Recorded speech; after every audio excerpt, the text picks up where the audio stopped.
Hello, I'm Miles, and I've bought this finca farm in Malaga, Spain.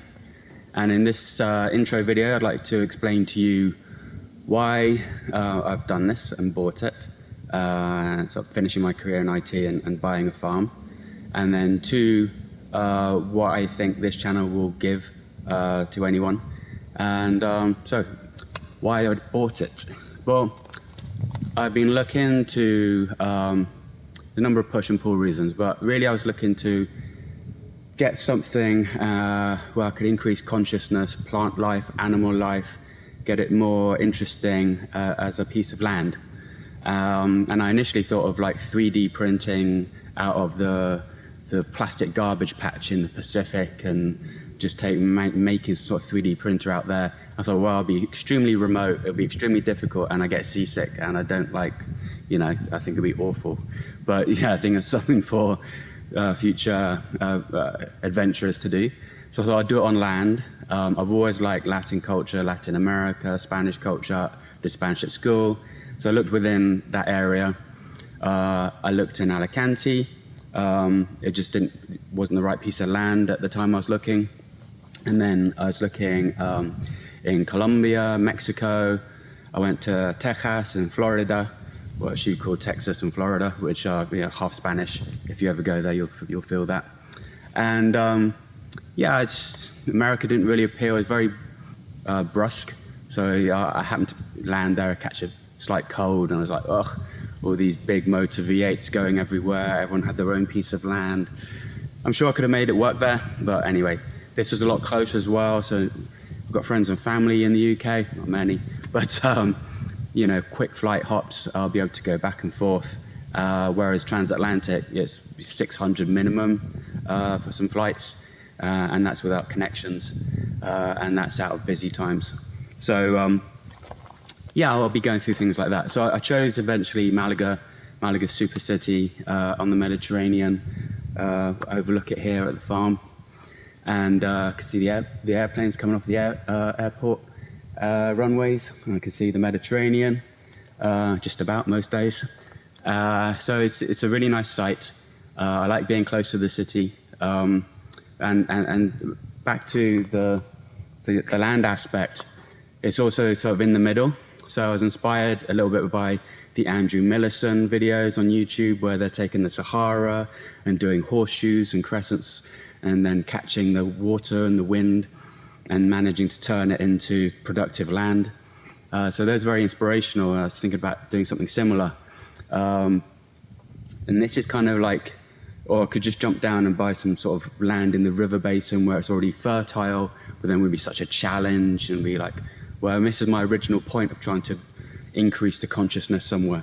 So like I want to increase the biodiversity, increase the number of plants and the type of insects and animals that are on the land. So I really wanted a regenerative project.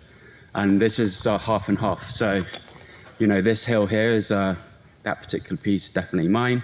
It's a bit patchy up there. And then I've got roughly 3 hills, 2 valleys. And, you know, it's been old school, tilled and grown with a few olives and a few almonds and a few carobs, typical dry trees, nothing in between. And I wanted to go for something syntropic. And that's where you get 35 or 40 different species all working together in syntropy with each other. And synergy and increasing the overall energy and the overall yield just by being grown together. Permaculture is good in terms of its existing understanding of water management, and that's going to be key on these hills. So I was inspired by them. And then here in Malaga, Spain, there's a few YouTubers already doing things like this. So there's like Alessandra and Giacomo, and they're at Freedom Hill. They're very nice guys. They've invited me onto their WhatsApp and at pizza parties they host there from a pizza oven they made themselves on their YouTube channel. So I can recommend that. There's Raz, who does Syntropic proper, an hour or 2 hours up the coast. So this coastline is designated subtropical, I think because the amount of humidity it gets off the Mediterranean. It just about would manage that. But obviously you need to have very careful water management. But yeah, so there's Raz, and then there's a few others. I think there's like Suerte de las Molinas. So what would this channel be other than what they've got already? I think really what I want to do is not only just to transform this land, but if I can persuade anyone out there to think, oh, this is not that expensive, it's relatively cheap, I could make some income stream work as well, it's something I could do, you know, that's my objective. So I'll multiply and amplify the message and amplify what I'm doing. I'm just learning as I go. So I'm not saying I'm an expert in anything. I just use a lot of GPT, a lot of local knowledge. So I'm always flexing between experts and just finding stuff out. I'll be listing all of that information and how I go about it more precisely in the videos compared to maybe others. And also the costings more precisely.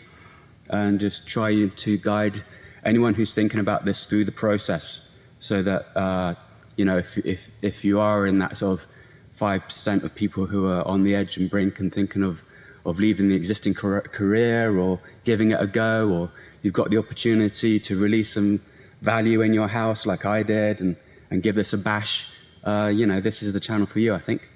So yeah, do all the YouTube stuff, like and subscribe and comment, obviously from that point of view. But yeah, I'll be here posting a few videos anyway, and I'll be doing some Spanish shorts because I want to improve my Spanish. So anything you see in the shorts, that'll be me trying to do my best in Spanish. Roughly the same content, but like all crammed into a minute. And, you know, obviously a bit of pidgin language, less explanation, less waffling. You might prefer it. Okay, cheerio.